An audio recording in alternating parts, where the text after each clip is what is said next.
بسم الله الرحمن الرحيم পৃথিৱীত জীৱন যাপন কৰিবৰ বাবে আল্লাহে মানুহক ধন সম্পদ দিছে। ইয়াৰ পৰাই কম বেছি পৰিমাণে সকলোৱে দান সদকা দিয়ে। ধন সম্পদ দিওঁতাগৰাকী আল্লাহ, মানুহ মাথো ব্যৱহাৰকাৰীহে। আল্লাহে কাৰোবাক ধন সম্পদ দি আৰু কাৰোবাক নিদি পৰীক্ষা কৰে। অসহায় দুখীয়া লোকসকল ধনী লোকৰ সম্পদৰ মুখাপেক্ষী। গতিকে দান কৰাটো ধনীসকলৰ কৰ্তব্য। ই এফালে ইবাদত আৰু আনফালে আল্লাহক ৰাজি খুচি কৰাৰ এক উপায়। দান কৰাৰ মাধ্যমত দুখীয়া লোকৰ দৰিদ্ৰতা দূৰ কৰাৰ চেষ্টা কৰাটো মুমিনৰ দায়িত্ব ও কৰ্তব্য। ইছলামত দান সদকা কৰাৰ কিছুমান বিধান আছে, যাৰ মাধ্যমত মানুহে কৰা দান আল্লাহৰ ওচৰত কবুল হয়।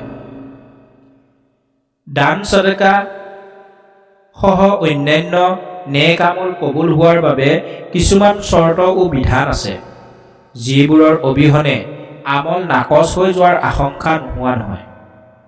এই বিধানসমূহৰ ভিতৰত কিছুমান পালনীয় আৰু কিছুমান বৰ্জনীয়। পালন কৰিব লগা বিধানসমূহ এনেধৰণৰ: দান হালাল দ্ৰব্যৰ হ'ব লাগে, অৰ্থাৎ যি বস্তু দান কৰা হয় সেয়া হালাল উপাৰ্জনৰ হোৱা উচিত, কাৰণ আল্লাহে হালাল আৰু পবিত্ৰ বস্তু গ্ৰহণ কৰে। কুৰাণ মজিদৰ সূৰা বাকাৰাৰ 267 নং আয়াতত আল্লাহে কৈছে, হে বিশ্বাসীসকল, তোমালোকে যি উপাৰ্জন কৰা আৰু আমি মাটিৰ পৰা তোমালোকৰ বাবে যি উৎপাদন কৰোঁ তাৰ পৰা পবিত্ৰ বস্তু ব্যয় কৰা। সেয়ে হাৰাম বস্তু দান কৰিলে কবুল নহয়। ৰাসূলুল্লাহ সাল্লাল্লাহু আলাইহি ওয়াসাল্লামে কৈছে, নিশ্চয় আল্লাহ পবিত্ৰ, তেখেতে পবিত্ৰ বাদে একো গ্ৰহণ নকৰে। মুছলিম হাদিছ, মিশকাত হাদিছ।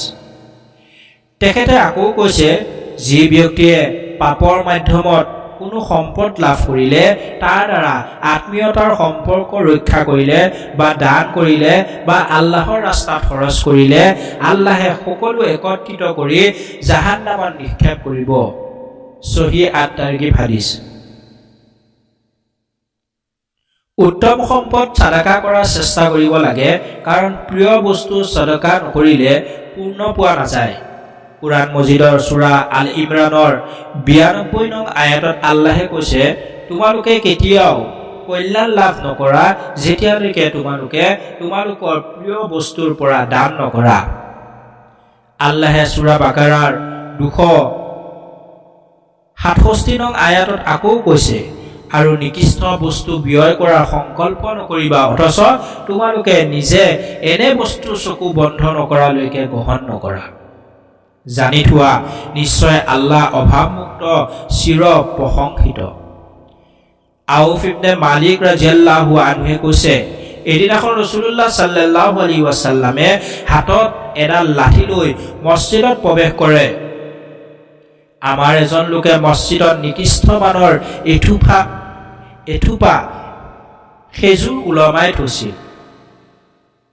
তেখেতে সেই খেজুৰ থোপাত লাঠিৰে আঘাত কৰি কয়, ইয়াৰ সাদকাকাৰীয়ে ইচ্ছা কৰিলে ইয়াতকৈও উত্তম সদকা কৰিব পাৰে। তেখেতে আকৌ কয়, ইয়াৰ সাদকাকাৰীয়ে কিয়ামতৰ দিনা নিকৃষ্ট ফল খাবলৈ পাব। আবু দাউদ হাদিছ, নাসাই হাদিছ।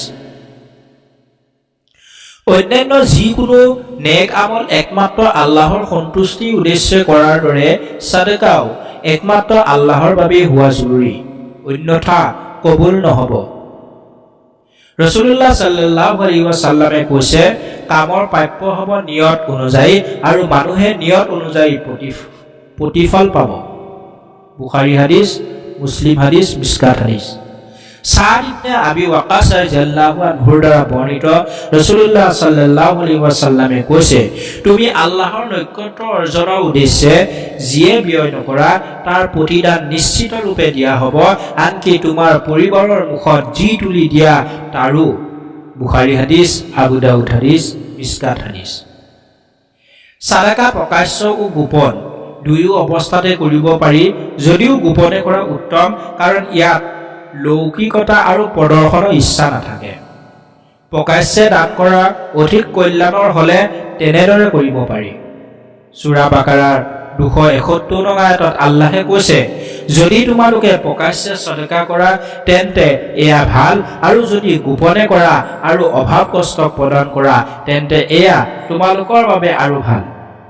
আৰু ইয়াৰ ফলত তেওঁ তোমালোকৰ কিছু পাপ মোচন কৰিব, আৰু তোমালোকে গোপনে যি আমল কৰা সেয়া সেই সম্পৰ্কে আল্লাহে খবৰ ৰাখে।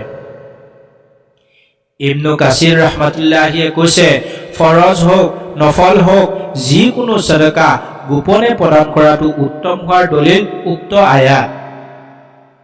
আনে অনুসৰণ কৰা সম্ভাৱনাৰ কোনো কল্যাণৰ ইচ্ছা থাকিলে প্ৰকাশ্যে দান কৰা উত্তম। কিয়ামতৰ দিনা আল্লাহৰ আৰশৰ ছাত আশ্ৰয় পোৱা সকলৰ অন্যতম হ'ল সেই ব্যক্তি যিজনে ইমান গোপনে সদকা কৰে যে সোঁ হাতেৰে কৰা দান বাওঁ হাতে গম নাপায়। বুখাৰী হাদিছ, মুছলিম হাদিছ, মিছকাত হাদিছ। প্ৰফুল্ল মনেৰে স্বতঃস্ফূৰ্তভাৱে সাদাকা কৰা উচিত। অসন্তুষ্টি ভাৱেৰে দান কৰা উচিত নহয়। ৰাসূলুল্লাহ সাল্লাল্লাহু আলাইহি ওয়াসাল্লামে কৈছে, কল্যাণমূলক কোনো কামকে অৱজ্ঞা কৰা অনুচিত, যদিও সেয়া ভায়েকৰ লগত হাঁহি মুখে কৰা সাক্ষাতো হয়। মুছলিম হাদিছ, মিছকাত হাদিছ। তেখেতে আকৌ কৈছে, নিশ্চয় তোমাৰ ভাইৰ লগত হাঁহি মুখে সাক্ষাৎ কৰা তোমাৰ বাবে সাদাকাৰ নেকি লিখা হ'ব। সহিহ আত-তাৰগিব হাদিছ। প্ৰকৃততে পাব লগা বা প্ৰকৃত হকদাৰজনক দান সাদাকা দিয়া উচিত। ইয়াৰ অধিক পূৰ্ণ পোৱা যায় আৰু হকদাৰজনো সাদাকাৰ মাধ্যমত উপকৃত হয়। ৰাসূলুল্লাহ সাল্লাল্লাহু আলাইহি ওয়াসাল্লামে কৈছে, অনাত্মীয় গৰীব মিস্কিনক দান কৰিলে তাৰ নেকি পোৱা যায়, আৰু আত্মীয় স্বজনক দান কৰিলে দুগুণ নেকি, দান কৰাৰ নেকি আৰু আত্মীয়তা ৰক্ষাৰ নেকি পোৱা যায়। ইবনু মাজাহ হাদিছ, নাসাই হাদিছ, মিছকাত হাদিছ। দান সাদাকা সাধ্যমতে সোনকালে কৰা উচিত। আবু হুৰাইৰা ৰাদিয়াল্লাহু আনহুৰ দ্বাৰা বৰ্ণিত, তেখেতে কৈছে, এজন সাহাবী ৰাসূলুল্লাহ সাল্লাল্লাহু আলাইহি ওয়াসাল্লামৰ ওচৰলৈ আহি ক'লে, হে আল্লাহৰ ৰাসূল সাল্লাল্লাহু আলাইহি ওয়াসাল্লাম, কোন সাদাকাৰ নেকি বেছি পোৱা যায়? তেখেতে ক'লে, সুস্থ ও কৃপণ অৱস্থাত তোমাৰ সাদাকা কৰা, যেতিয়া তুমি দৰিদ্ৰতাৰ আশংকা কৰিবা ও ধনী হোৱাৰ আশা ৰাখিবা। সাদাকা কৰাত ইমান বিলম্ব নকৰিবা, যেতিয়া তোমাৰ প্ৰাণবায়ু ডিঙিৰ ওচৰ পায়হি আৰু তুমি কৈ থাকিবা, অমুকৰ বাবে ইমান, তমুকৰ বাবে ইমান, অথচ সেয়া অমুকৰ বাবে হৈ গৈছে। বুখাৰী হাদিছ, মুছলিম হাদিছ, মিছকাত হাদিছ। দান সাদাকাৰ বৰ্জনীয় সমূহ এনেধৰণৰ: